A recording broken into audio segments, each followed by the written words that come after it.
Comment apprendre à recevoir et à accepter l'amour? Bonjour à vous, j'espère que vous allez bien et bienvenue sur cette nouvelle vidéo de ma chaîne YouTube S'aimer plus, dans laquelle aujourd'hui je vais aborder le sujet de l'acceptation, du donner et recevoir, mais surtout du recevoir de l'amour et surtout de l'amour, j'allais dire amoureux, sentimental, affectif, intime dans notre vie personnelle, notamment pour des femmes qui auraient du mal à accepter l'amour des hommes, à accepter de les aimer, mais aussi d'accepter de croire en leur amour et donc d'avoir une relation avec eux parce qu'elles estimeraient que c'est bon, on peut leur faire confiance. C'est vraiment dans ce contexte-là. Si vous ne me connaissez pas, je me présente, je m'appelle Chloé Mercart et je suis coach et psychopraticienne en programmation neurolinguistique et en hypnose ericksonienne, spécialisée dans l'accompagnement de la dépendance affective et dans le renforcement de l'estime de soi. Donc depuis 2019, chaque jour, j'accompagne des personnes qui souffrent de dépendance affective et qui veulent justement se sentir plus libres dans leur rencontre amoureuse, libres de faire confiance, libres de se faire confiance, libres de se dire et d'expérimenter qu'elles peuvent être aimées et aimées en retour sans compter et en même temps sans être dans la dépendance. Donc c'est vraiment toute la mission de S'aimer plus, en apprenant à s'aimer soi et en se faisant confiance, être plus libre dans ses relations avec les autres.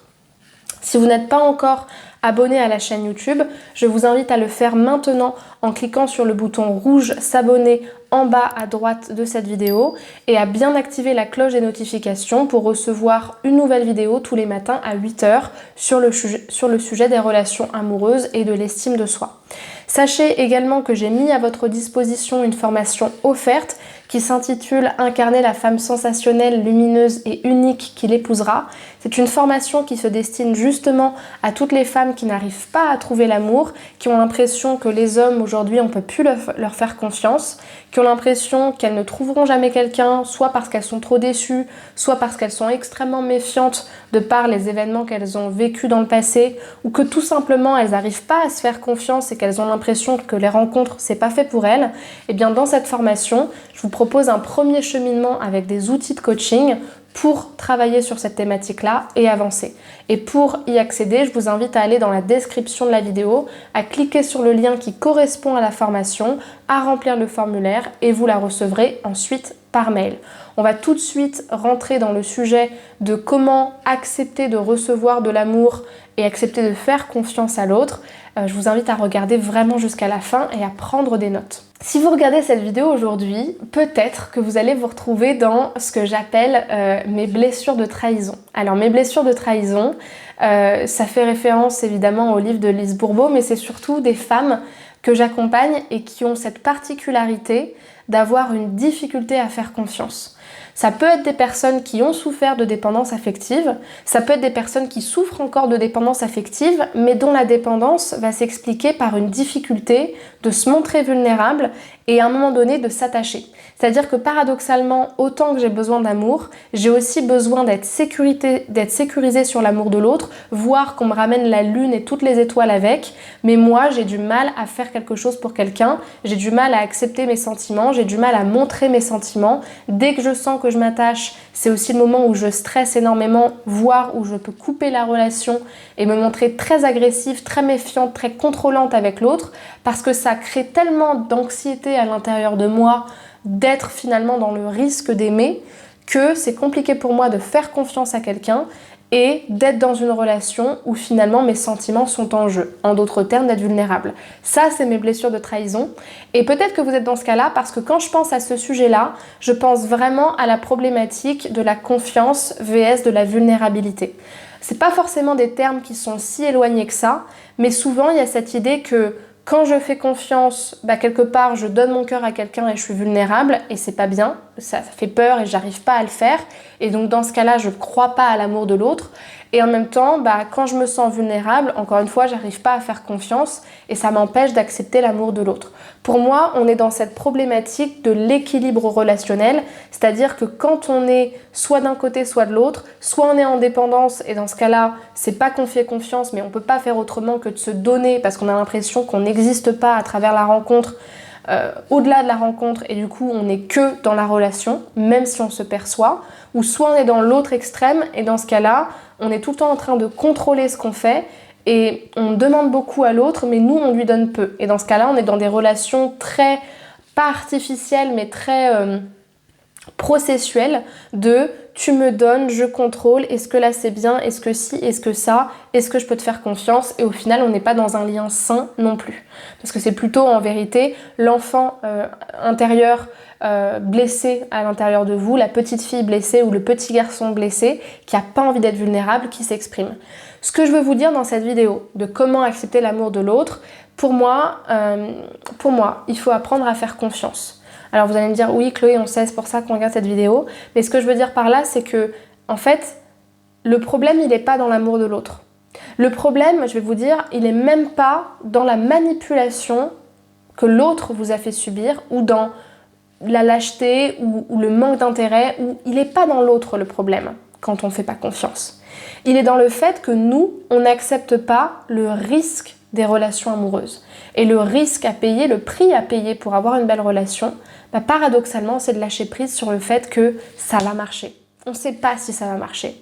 Quand on reçoit quelque chose et quand on donne sa confiance, on parle de nous en fait. On parle du niveau de sécurité qu'on a en nous pour accepter paradoxalement d'être déçu, d'être blessé, parce qu'on sait qu'on est bien plus qu'un corps, on sait qu'on est bien plus qu'un temps, on sait qu'on est bien plus qu'une femme avec qui on traîne et qu'on va laisser ensuite, on est beaucoup plus que ça.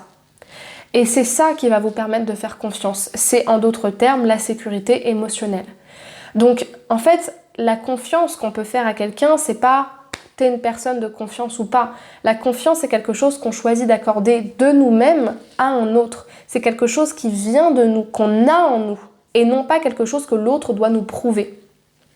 Donc encore une fois, c'est pas à l'autre de totalement tout le temps vous prouver qu'il est digne de confiance, comme s'il devait passer un test de confiance et nous convaincre. Et donc quelque part prendre notre responsabilité de par ses résultats au test en disant c'est bon, j'ai répondu favorablement, tu peux me faire confiance. C'est à vous de prendre votre liberté, votre responsabilité de est-ce que j'ai envie de m'investir dans cette histoire.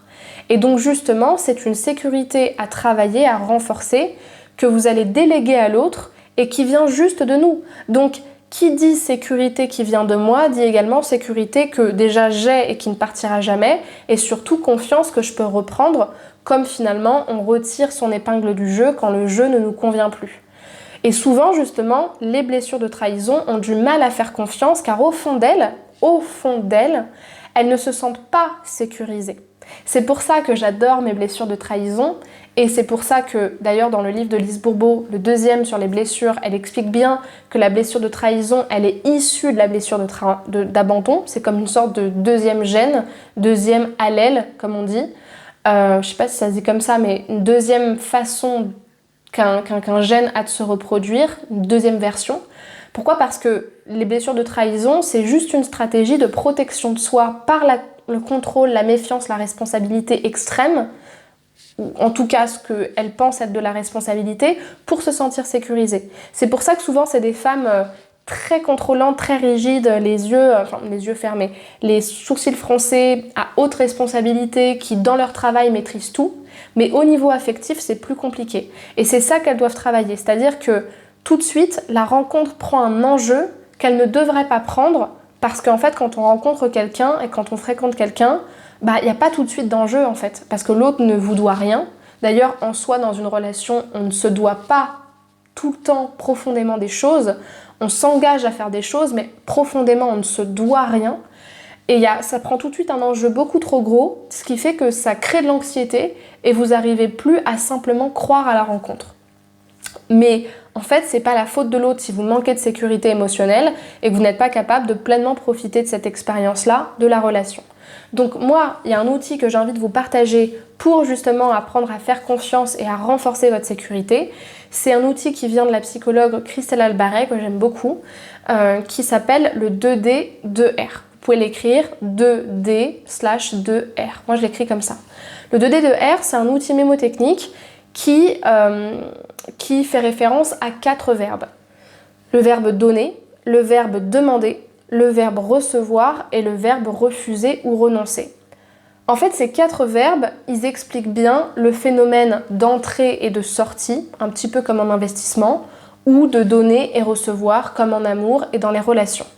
Si vous maîtrisez vos entrées et vos sorties, votre donner et votre recevoir, vous êtes dans la sécurité parce que vous êtes en équilibre. Donc, ce que vous pouvez faire, c'est de vérifier au quotidien comment vous pouvez être capable de donner votre confiance, d'accorder votre bénéfice, de dire quelque part, bon, je prends l'exemple du droit, mais tant que t'es pas inculpé, prouvé, coupable, a priori t'es innocent, donc a priori je peux te faire confiance, mais par contre je peux aussi reprendre ma confiance. Et puis surtout, c'est pas parce que je te donne quelque chose que je peux pas te demander.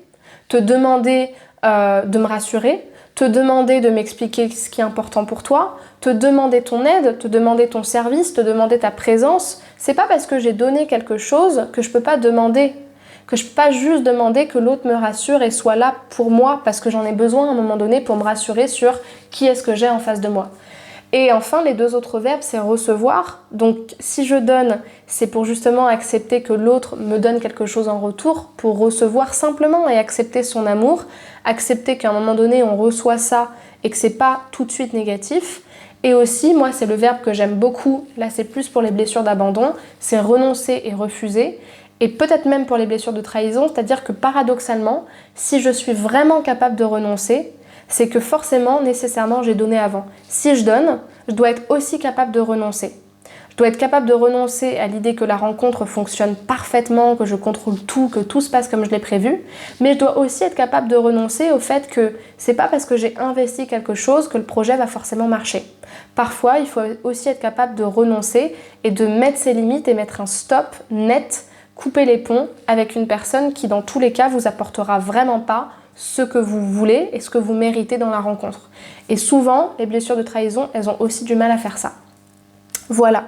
Ce que je vous propose pour la fin de cette vidéo, pour les personnes qui veulent aller plus loin et qui ont besoin justement d'être accompagnées pour trouver ce point de patinage émotionnel et affectif entre donner et recevoir, si vous voulez être accompagné par moi sur de la PNL, du coaching, de l'hypnose, c'est de prendre rendez-vous avec moi par téléphone pour que je puisse prendre connaissance de votre problématique et de votre objectif d'accompagnement. Et ensuite, je vous proposerai une première séance pour que vous puissiez la tester, pour que vous puissiez voir en quoi ça va répondre à votre objectif, à vos besoins. Et pour ce faire, vous allez aller dans la description de la vidéo, cliquer sur le premier lien qui vous est proposé dans la description, choisir votre créneau et remplir le formulaire et ensuite on prendra toutes les deux contact.